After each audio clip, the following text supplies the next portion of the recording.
Olá, nós estamos nos estudos de Creio e Sou Abençoado e hoje nós vamos ver a terceira bem-aventurança de Jesus, Mateus 5, no verso 5. Bem-aventurados os mansos, porque herdarão a terra. Antes de tudo, se você não é inscrito neste canal, faça a sua inscrição e ative o sininho para que você seja avisado de futuras publicações. Veja que esta bem-aventurança está relacionada com as duas primeiras. A primeira são os pobres de espírito, que revela a nossa incapacidade, a nossa debilidade. Segundo, a segunda bem-aventurança, os que choram, revela então a nossa condição de chorar pelos nossos próprios pecados e pelos pecados do mundo.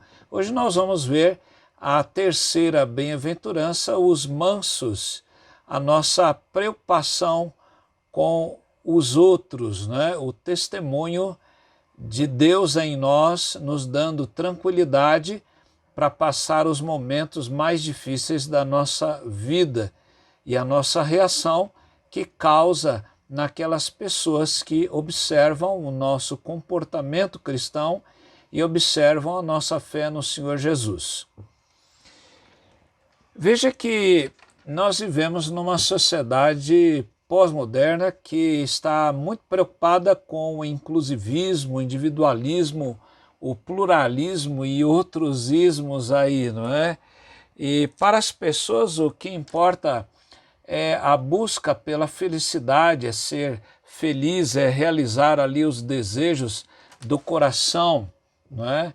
E as pessoas usam algumas frases, como por exemplo, o meu corpo, as minhas regras, ou então a pessoa diz nenhuma regra, não é? A pessoa que não segue nenhuma lei ou nenhuma autoridade, não é? Em geral, no mundo, as pessoas da esquerda política, como assim conhecido, é que podem criticar todas as posturas. Se uma pessoa de direita criticar, logo ela corre o risco de ser cancelada. Note que as palavras de Jesus nos levam a fugir destes extremismos. Enquanto os verdadeiros discípulos de Cristo estão ocupados em amar a Deus sobre todas as coisas e ao próximo como a nós mesmos, o mundo em geral se preocupa mais com as conquistas, com o dinheiro, com a posição, entre outros. Mateus escreve inicialmente para os judeus e depois para os gentios, e ele coloca as beatitudes no início do seu evangelho por duas razões. Primeiro, ele está falando com judeus que são exclusivamente materialistas. E, em segundo lugar, ele escreve pensando exatamente nesses judeus que, além de materialistas, são militaristas. Eles acreditavam que haveria de vir o Messias que conquistaria o mundo. Como é que nós podemos entender que somos abençoados quando somos mansos e haveremos de herdar a terra que Deus está preparando, né, para que nós estejamos a ocupar depois do fim de todas as coisas? Como é que nós definimos mansidão? Em primeiro lugar, mansidão não é uma qualidade natural, seja qual for o temperamento da pessoa, mas o caráter da pessoa tem que ser manso. Não é ser amável por natureza, não é ser capacho das outras pessoas, como se fosse pisadas por elas, não é?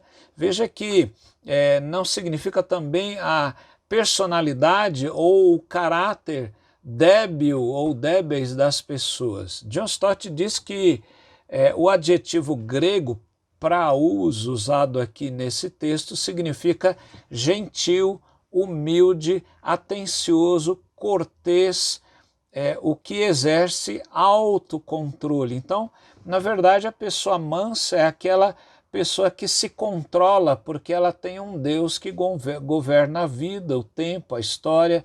Deus governa todas as coisas. Martyn Lloyd-Jones diz que mansidão é, em essência, a visão que temos de nós mesmos e que é expressa na atitude, na conduta nossa para com as outras pessoas. Será que você é manso?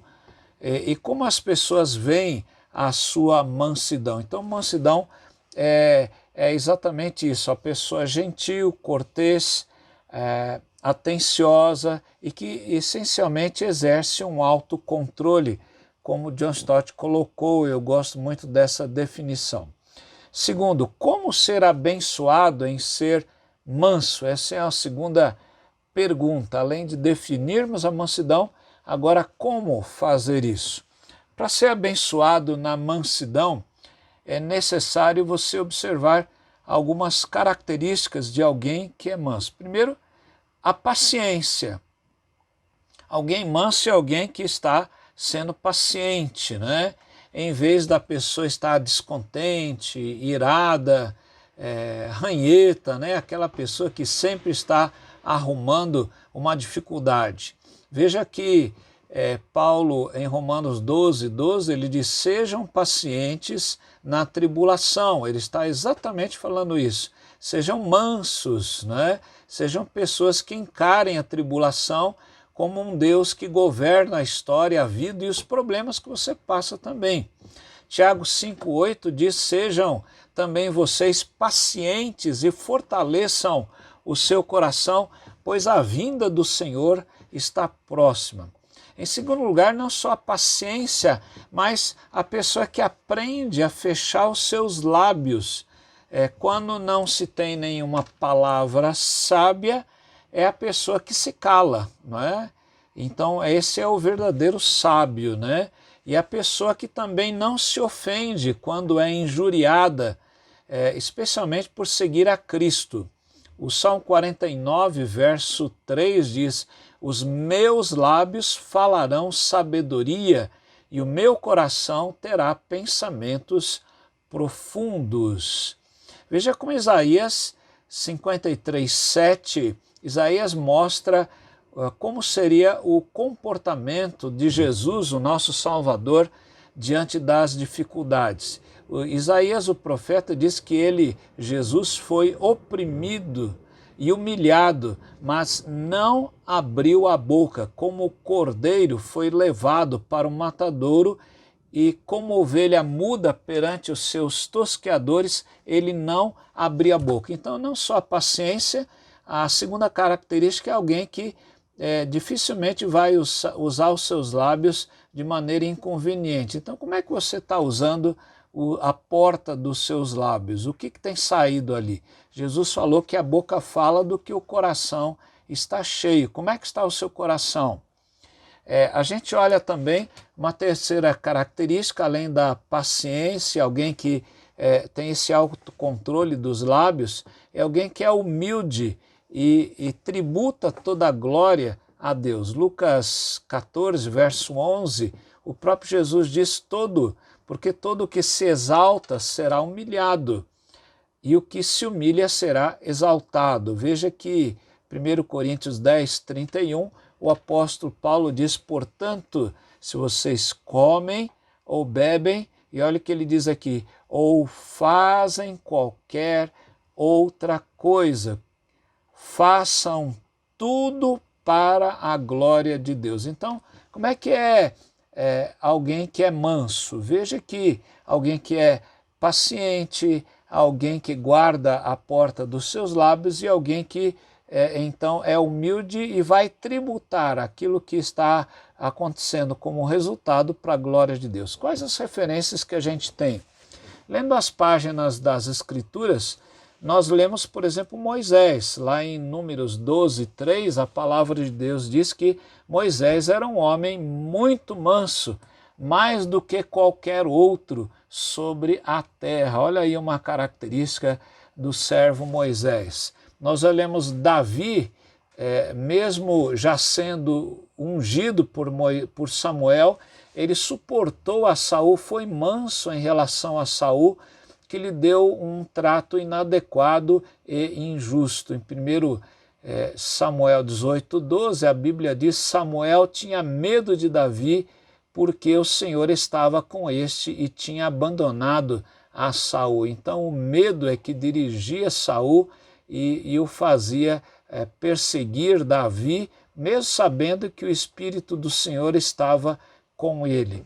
E nós olhamos, por exemplo, também Esdras e Neemias, a despeito da oposição dos samaritanos e de outros povos ao redor, né? Neemias e Esdras reconstruíram o templo, as casas e os muros de Jerusalém, e nós ouvimos lá em Neemias 4:4, quando Neemias ora: ouve ao nosso Deus, pois estamos sendo desprezados. Ele cumpria, obedecia a palavra de Deus e ao mesmo tempo ele cumpria a vontade do Senhor, mesmo no meio das dificuldades. Ele orava e pedia que Deus viesse a intervir naquela situação. Paulo suportou toda a sorte de provação. Em 2 Coríntios 12:10, a palavra diz: por isso sinto prazer nas fraquezas, nos insultos, nas privações, nas perseguições, nas angústias por amor de Cristo, porque quando sou fraco, então sou forte. Paulo, então, era um homem, apesar de um temperamento forte, mas um homem manso diante do Senhor. Veja como Jesus fala sobre a sua própria vida. Em Mateus 11:29, Jesus diz: tomem sobre vocês o meu jugo e aprendam de mim, que sou manso e humilde de coração. Quem é a nossa referência para sermos humildes e mansos especialmente? Jesus, né? E veja que ele diz: e vocês acharão descanso para a sua alma. Lucas 23:34, a palavra diz, quando Jesus lá na cruz, já com os cravos e já em pleno sofrimento, Jesus ora pelos seus algozes e ele diz: Pai, perdoa-lhes porque não sabem o que fazem. Estevão, já martirizado, já sendo apedrejado na porta da cidade, em Atos 7:60, a palavra de Deus nos diz: Estevão diz: Senhor, não lhes condenes por causa deste pecado. Mesmo sofrendo, Estevão orava pelos seus inimigos, aqueles que o estavam apedrejando. Como é que você tem sido? Você tem sido manso? Será que nós temos sido mansos? É muito complicado isso, né? Muitas vezes somos tomados de ira, de dificuldade. Então Jesus diz: bem-aventurados os mansos, porque herdarão a terra, né? Então, aqueles que realmente têm essa atitude. Que Deus abençoe você e a sua casa. Amém.